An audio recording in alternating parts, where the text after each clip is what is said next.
Hi everybody, Robin here at Toadstool Tarot, and I'm bringing to you today a video response to our dear friend Sandra over at the Spirit of Avalon channel, formerly of the Whispering Well. She's climbed out of the Whispering Well and is now the Spirit of Avalon. Anyway, she did this tag called hashtag my top 5 weird strange decks, and I'm gonna go a little better. I'm gonna do my weird 9 just because I have 9 weird ones and I want to do that. I actually was holding off responding to this because I had a deck on order from Latvia, and it just arrived today. So I'll put that number 1 on my list. I haven't done a walkthrough yet, but I will following this. It is called the Pandemic Oracle Deck. And it says Global Pandemic COVID-19, but I think it actually refers perhaps more to the pandemics of the late 1800s, of which there were quite a few. This is the back. These are sort of playing card size cards, beautiful cards.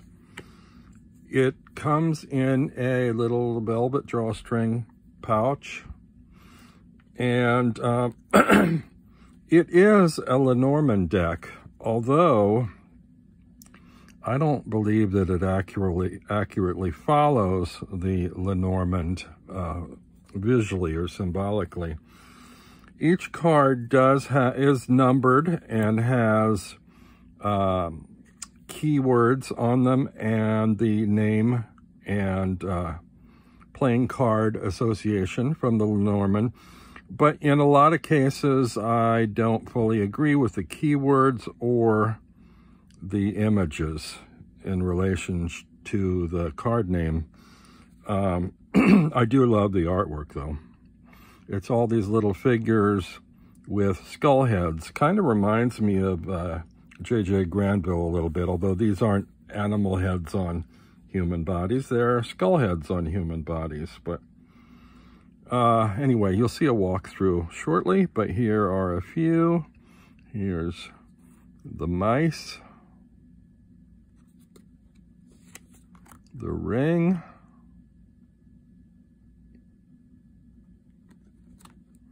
the tower,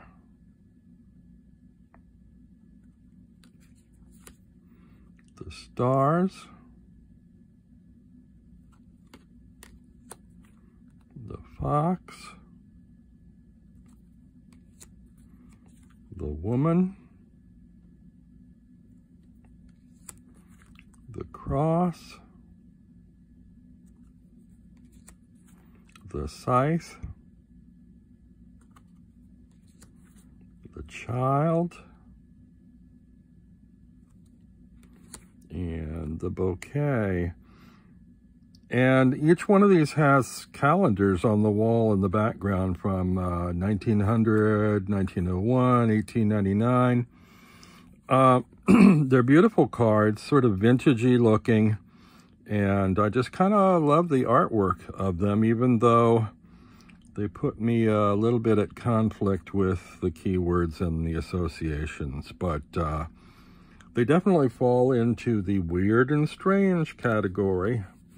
So that's number 1, and I think they will pair actually with my number 2, which is the Zammer Twins Oracle, which also has a vintagey look.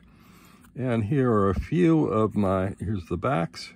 Just did a walkthrough of these, and I'm soon to do, I think, a second look that's more in detail with a little more insight now that I've had them a while. These are a handful of my favorite cards from the deck. The Grotto, the Mandrake, the Seraph, the Buffoon, the Ladder, the Fawn, Adelina, the Sentry, and the Acrobat.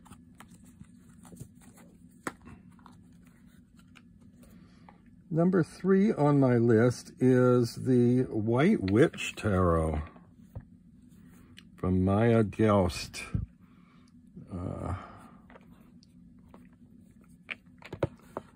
And these are very glossy cards, very weird, very strange. We have the Hanged Man, the Chariot, Death, the World,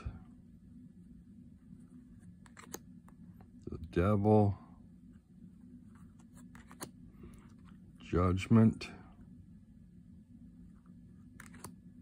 the Moon,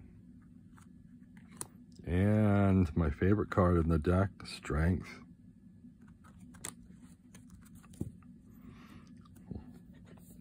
They're larger than usual cards, a little wider than the average, and they're gilt-edged. It's a 22 card deck.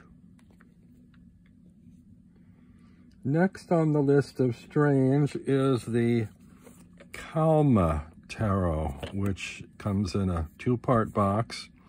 I got this on Etsy. I believe it's Russian. Can't remember the artist's name. The backs don't really match the fronts. It's a very colorful, very odd illustration style. Makes me think of sort of old-fashioned Central European children's book design from the 1950s.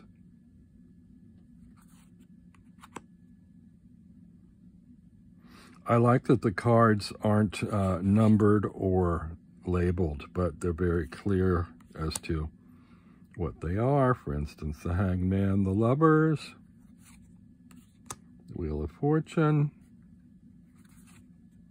the Tower.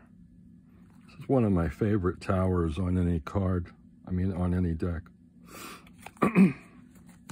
That is the Kalma Tarot, which is actually a similar color palette to one I've gotten recently called the Sortilegios Tarot, which I've recently done a walkthrough of. This is from the UK, I believe. This is probably my favorite Hanged Man card ever. It's so beautiful color-wise and line work and imagery. Just love it. The Star. These also are not labeled, but they are numbered. Let's see. This is Death. This is the Sun, I think. The Hierophant. The Wheel of Fortune. The Hermit. The Fool. That's Sortilegios. You can find that on Etsy. Next one is the Cartpost Tarot, which I also got abroad through Etsy, and I can't remember the country. It's another Central European one. Here we have the Magician, Death, the Lovers.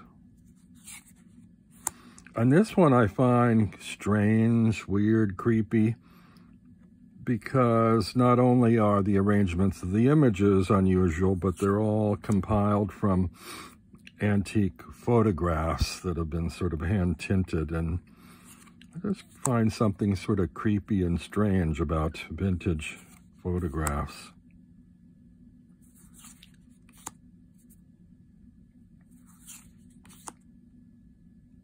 The Devil. This is my favorite Seven of Swords card ever. And 8 of Coins. That is the Cartpost Tarot.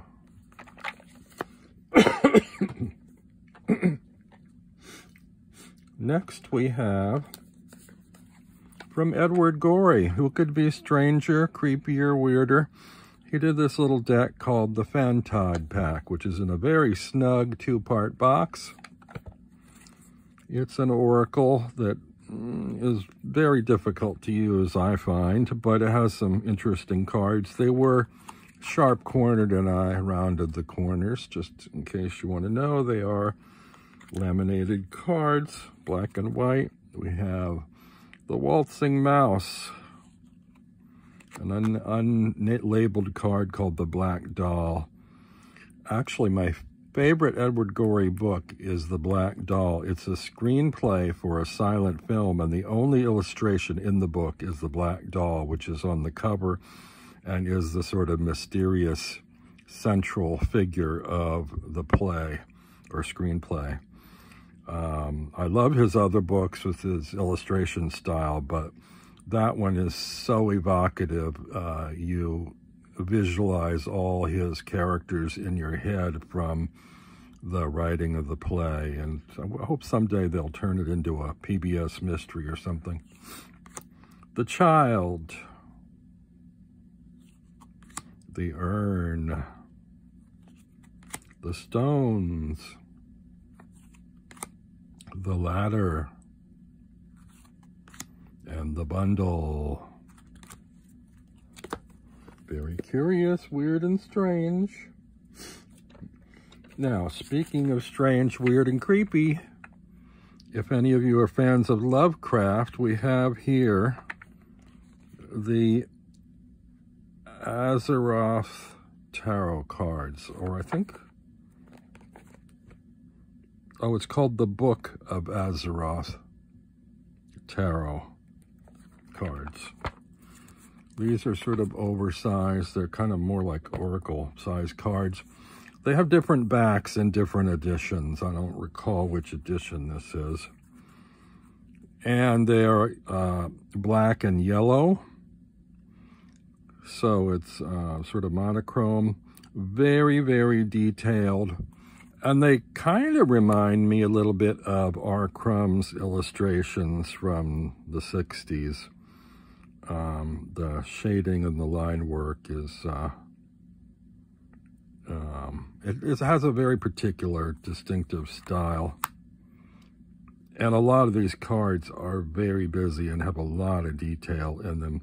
Lots of creepy sort of sinews and bowels and stretched, clotted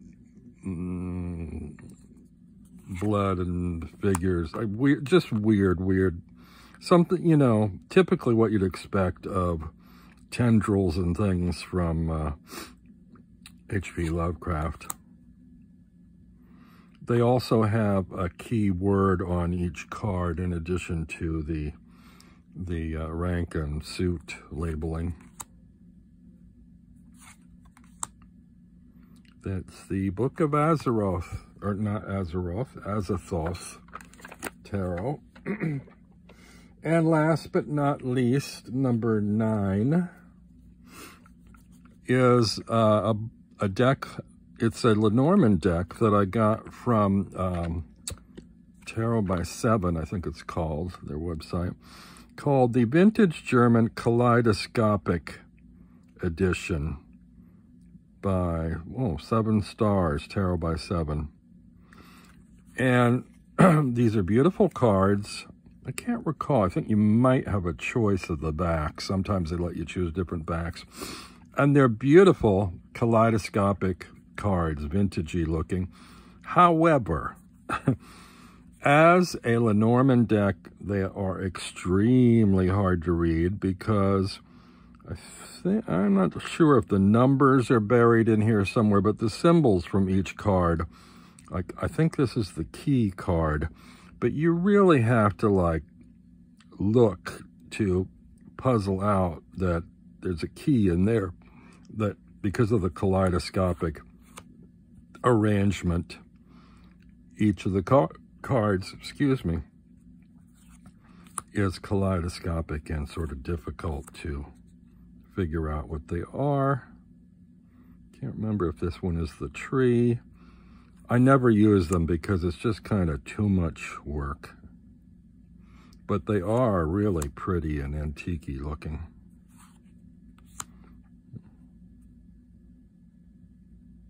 I think this might be the ship.